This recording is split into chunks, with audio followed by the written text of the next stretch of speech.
ఉన్న బంగారాన్ని విడిపించి ఆ రోజు ఆన్లైన్ రేటుకే మేము కొంటాం. Sharma gold company. నమస్కారం, వెల్కమ్ టు సుమన్ టీవీ. నేను గీతాంజలి. ప్రస్తుతం మనతో పాటు ప్రముఖ జ్యోతిష్యులు బ్రహ్మశ్రీ నందిబట్ల శ్రీహరి శర్మ గురువు గారు ఉన్నారు. వారితో మాట్లాడదాం. గురుగారు నమస్కారం అండి. వాగర్థావివ సంపృక్తౌ వాగర్థ ప్రతిపత్తయే జగతః పితరౌ వందే పార్వతీ పరమేశ్వరౌ. సదాశివసమారంభాం శంకరాచార్య మధ్యమాం అస్మదాచార్య పర్యంతం వందే గురు పరంపరాం. ఆదిత్యాయ చ సోమాయ మంగళాయ బుధాయ చ గురు శుక్ర శనిభ్యశ్చ రాహవే కేతవే నమః. శృంగేరి పీఠాధిపతులకి, కంచి పీఠాధిపతులకి నమస్కారములు తెలియజేసుకుంటూ కార్యక్రమాన్ని ప్రారంభిద్దాం. గురుగారు, వివాహం కాని స్త్రీలు ఎవరైతే ఉంటారో, ప్రత్యేకంగా ఇప్పుడు మనం చూస్తున్నాం కదా, మాంగళ్య దోషాలు ఉంటాయని చెబుతూ ఉంటారు. కొంతమందికి వివాహాలు కుదురుతాయి కానీ ఆఖరి నిమిషంలో చెడిపోతూ ఉంటాయి.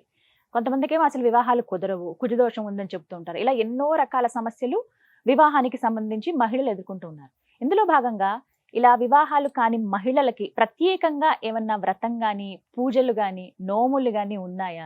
అవి ఏమిటి? అందులో ప్రత్యేకంగా ఈ శ్రావణ మాసంలో చేసుకోదగ్గవి ఉన్నాయమ్మా. చాలా ప్రసిద్ధమైనటువంటి వ్రతం ఇది.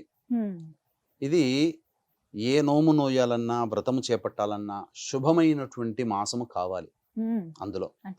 అందున అమ్మవారి యొక్క అనుగ్రహం సంపూర్ణంగా కలగజేసేటువంటి మాసము ఈ యొక్క శ్రావణ మాసం. కాబట్టి ఈ శ్రావణ మాసంలో చేయాల్సినటువంటి విధి విధానముగా కొన్ని నియమాలతో కూడుకున్నటువంటి వ్రతాలు ఉన్నాయి. అంటే కొంతమంది మహిళల యొక్క జాతకంలో ప్రత్యేకించి కుజదోషం ఉంటుంది. కొంతమందికి కుజదోషం ఉన్నప్పుడు అంత తొందరగా వివాహ సంబంధాలు కుదరవు. కుజదోషం ఉన్న వ్యక్తులతోనే వివాహం చేయాలి.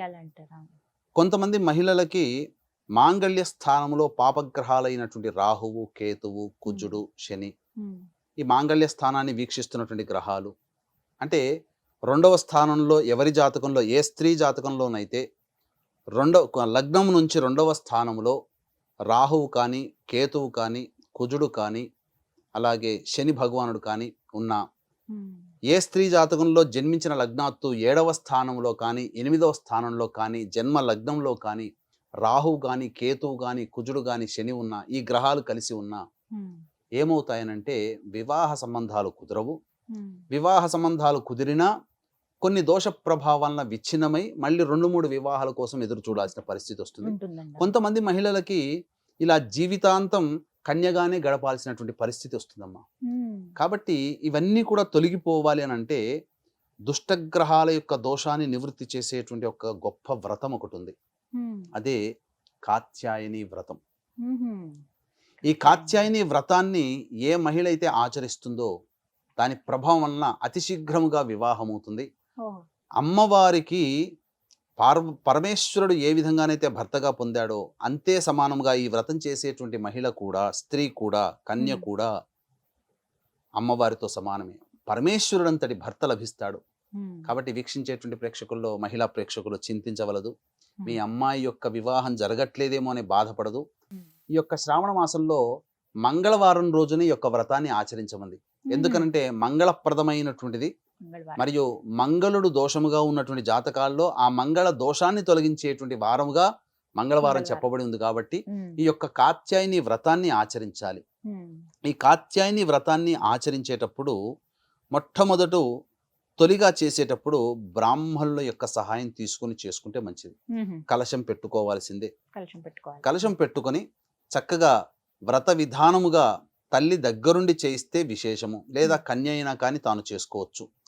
ఈ కలశంలో కొంతమంది ఆచారం ప్రకారము నీటిని, కొంతమంది ఆచారం ప్రకారము బియ్యాన్ని పోసుకొని కలశంలో పెట్టుకొని చేస్తారు. ఈ కలశంలో సాక్షాత్తు ఆ అమ్మవారి రూపుని పెట్టుకొని, లేదా కలశంలో కనీసం అమ్మవారిని ధ్యానం చేసుకుంటూ ఈ యొక్క వ్రతాన్ని ఆచరించాలి.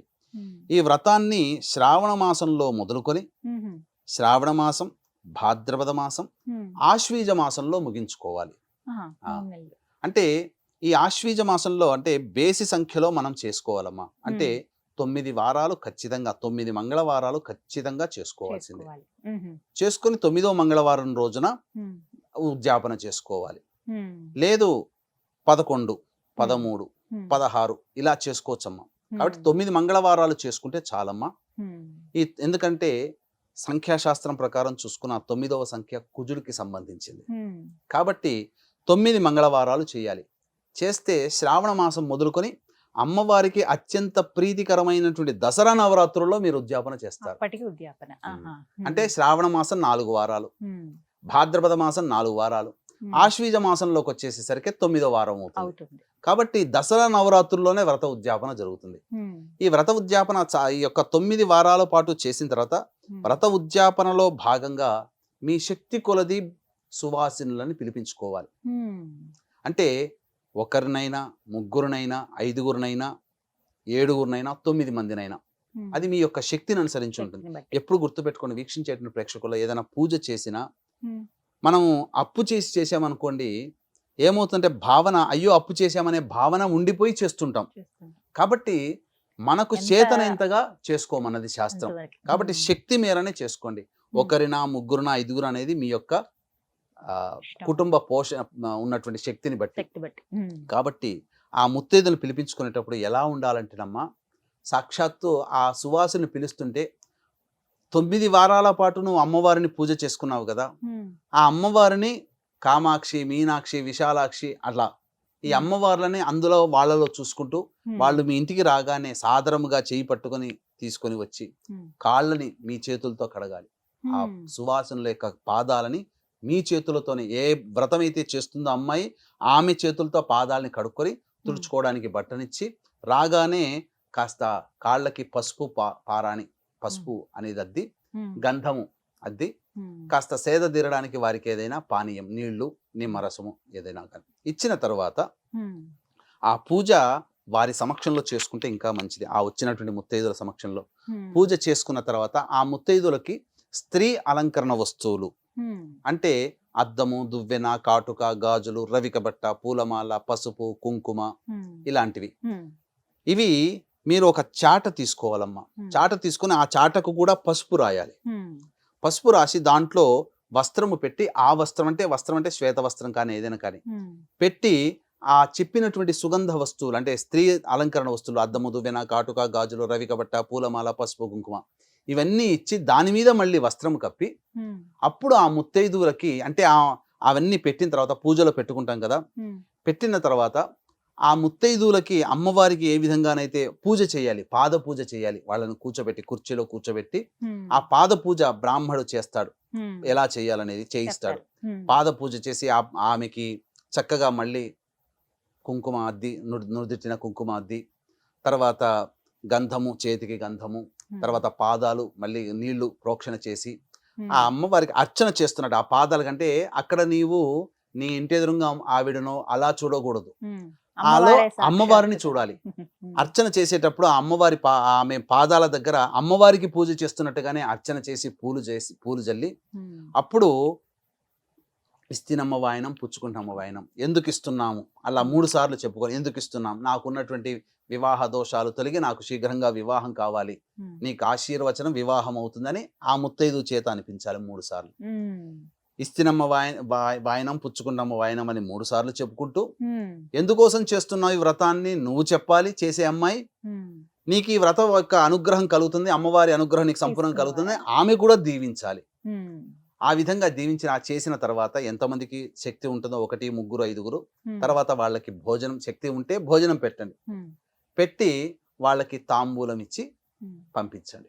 దక్షిణ కూడా మీకు శక్తి కొలది కొంత ఇవ్వండి. ఇవ్వచ్చు. ఆ విధంగా చేసినట్లయితే వ్రత సమాప్తి అవుతుంది. ఈ విధంగా చేసినటువంటి కార్యము వలన ఉమ్. అతి శీఘ్రముగా సుందరమైనటువంటి, రూపవంతుడైనటువంటి, ధనవంతుడైనటువంటి వీరుడు, అంటే ఆ కాలంలో యుద్ధం చేస్తే వీరుడు, ఈ కాలంలో ఏ ఉద్యోగంలో చేస్తే ఆ ఉద్యోగంలో పైచే సాధిస్తాడు, ఏ వ్యాపారం చేస్తే ఆ వ్యాపారంలో పైచే. వీరుడు అంటే ఉమ్. తాను చేసే పనులలో గొప్పవాడుగా ఉండేవాడు. అటువంటి భర్త ఆ అమ్మాయికి తప్పక ఆ గౌరీ అనుగ్రహం వల్ల, కాత్యాయని మాత అనుగ్రహం వల్ల తప్పకుండా కలుగుతుంది.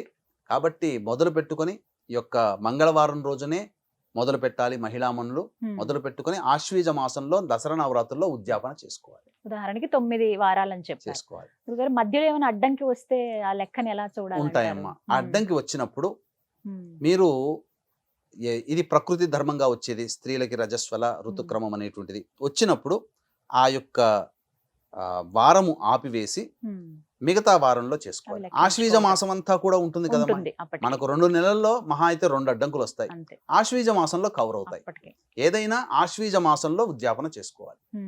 ఖచ్చితంగా ఇది నియమం అంటూ ఉందా అండి కాత్యాయని వ్రతానికి? కాత్యాయని వ్రతం నియమం ఉందమ్మా. ముందు రోజు చక్కగా ఏ ఆహారం భుజించకుండా కటిక నేల మీద పడుకోవడం, అలాగే ఆ రోజున కూడా వీలుంటే ఉపవాసం ఉండి చంద్రుని చూసి భోజనం చేసుకోవడం, ఆ రోజున కూడా కఠినమైనగా నేల మీద పడుకోవడం. ఈ చేస్తున్నన్ని రోజులు అమ్మవారి అనుగ్రహం నాకు సంపూర్ణంగా కలుగుతుందనే విశ్వాసము భక్తితో చేయాలి.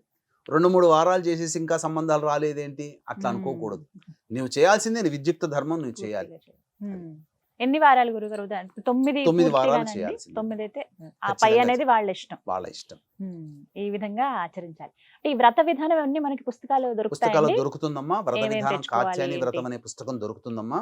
కాకపోతే అందులో ఒక చిన్న మిస్టేక్ నేను గమనించింది, ఆ పుస్తకంలో గమనించింది ఏంటనంటే, అందులో అమ్మవారికి ప్రాణ ప్రతిష్ఠ చేయాలి. అమ్మవారిని ఇప్పుడు మన ఇంట్లో పిలిచినప్పుడు కూర్చోబెడతాం కదా, నువ్వు అమ్మవారిని మంత్రంతో ఆహ్వానిస్తున్నావు, కూర్చోబెడుతున్నావు. మరి అమ్మవారు అక్కడ ఉండాలి కదా. ఉండాలంటే ప్రతిష్ఠిత మంత్రం అనే ఒకటి ఉంటుంది. ఆ ప్రతిష్ఠిత మంత్రం ఆ పుస్తకంలో లేదమ్మా. మరి ఎలా గురువుగారు? అందుకనే మనకు భావన మనకంటే మనకు ఈ యొక్క వినాయక వ్రతకల్పం కానీ వరలక్ష్మి వ్రతకల్పంలో కానీ ప్రాణప్రతిష్ఠ మంత్రం ఉంటుంది. ఓం అసుని తే పునరస్మా శుచక్షు పునః ప్రాణమిహనో దేహి భోగం జోక్పస్యేమ సూర్యముచ్చరం తమనుమతే మృడయా ఆన స్వస్తి అమృతం వై ప్రాణ అమృతమాపః ప్రాణ నేవయధాస్థానముపహ్వయతే అనేటువంటి ఒక మంత్రం. కాబట్టి ఆ మంత్రముతో చేసుకోవాలి. ఆ మంత్రం అనేటువంటిది మనకు వినాయక వ్రతకల్పంలో కానీ ప్రాణప్రతిష్ఠా మంత్రం అని ఉంటుంది, అందులో తీసుకోవచ్చు.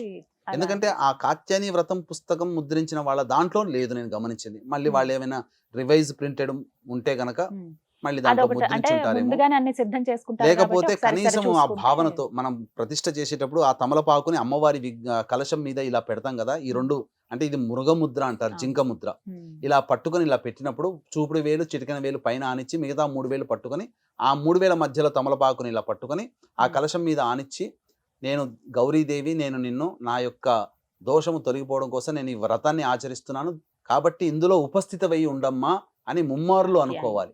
అనుకున్నా చాలా భావన చేసిన అమ్మవారు ఉపస్థితి అయి ఉంటుంది. ఈ చిన్న చిన్నవన్నీ ముందుగానే ఖచ్చితంగా వ్రతంలో ఇవి ఉండాల్సిందే అంటూ ఏమైనా వస్తువులు నియమంగా ఉన్నాయండి? ఖచ్చితంగా వ్రతము అని అన్నప్పుడు ఈ యొక్క అమ్మవారికి అందులో ఆ వ్రతం చేసుకోదలిచినటువంటి వస్తువులు ఉంటాయి. ఆ వస్తువులన్నీ సేకరించుకొని చేసుకునేదేనమ్మా. ఫోటో ఏది పెట్టుకోవాలి? పూర్వకాలంలో అంటే ఇప్పుడంటే ఫోటోలు వచ్చాయమ్మా. పూర్వకాలంలో కలశమే. ఎందుకంటే దేవతల శక్తి ఎక్కడ ఉంటుందంటే నీటిలో ఉంటుంది. కాబట్టి ఎక్కడ పూజలు ఎక్కడ బాగా ఎక్కువగా చేస్తారో ఆ నీరు అక్కడికి ప్రవహిస్తుంది. అది అంతే. ఇప్పుడు మీకు ఆంధ్ర ప్రాంతంలో ఎక్కడెక్కడి నుంచో ప్రయాణమై ఆంధ్ర ప్రాంతం గుండా వెళ్తాయి కదా ఎక్కువ పూజలు. ఎందుకంటే అక్కడ ఒక ఊళ్ళో 10 దేవాలయాలు ఉంటాయి. దేవతారాధనలు ఆంధ్రాలో ఎక్కువగా బాగా చేస్తారు, ఇష్టంగా చేస్తారు. కాబట్టి మనం కూడా చక్కగా ఎంత దేవతారాధన చేస్తే అంత భక్తి. అందుకనే కలశంలో నీటిని మనం పెడతాం. ఎందుకంటే నీరే జీవనాధారం కాబట్టి నీరే శక్తి, నీరే దైవం. అలా భావించాలి. అందుకనే ప్రతి పూజ చేసినా కూడా వరుణ పూజ చేస్తారు. వరుణుడు అంటే ఎవరమ్మా? మళ్ళీ నీరే. వరుణ పూజతోనే ప్రారంభమవుతుంది. గణపతి పూజ అయిన తర్వాత మిగతా పూజలన్నీ వరుణ పూజతో స్టార్ట్ చేస్తారు. ఈ విధంగా మొత్తంగా కాత్యాయని వ్రతాన్ని ఈ విధంగా ఆచరించాలి. చాలా చక్కగా వివరించారు గురుగారు. ధన్యవాదాలు. సర్వం శ్రీ ఉమామహేశ్వర పరబ్రహ్మార్పణమస్తు.